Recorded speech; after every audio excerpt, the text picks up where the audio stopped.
Welcome to Kenton's videos. Enjoy the video. In this video, I will explain how to make chocolate-covered strawberries without a microwave.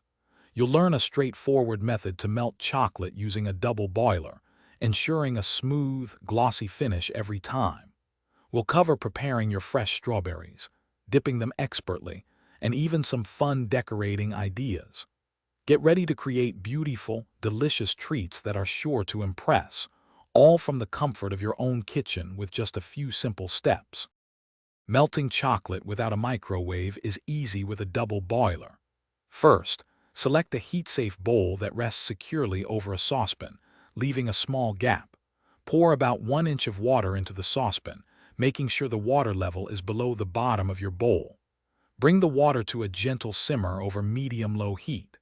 Add your chocolate to the top bowl and stir continuously until it's completely melted and wonderfully smooth, ready for dipping. Before dipping, it's crucial to wash and thoroughly dry your strawberries. Any moisture can cause the chocolate to seize, so ensure they are completely dry. Hold each strawberry by its green stem or hull, then carefully dip it into the warm, melted chocolate. Rotate it gently to coat about 3/4 of the berry, leaving a small red collar visible.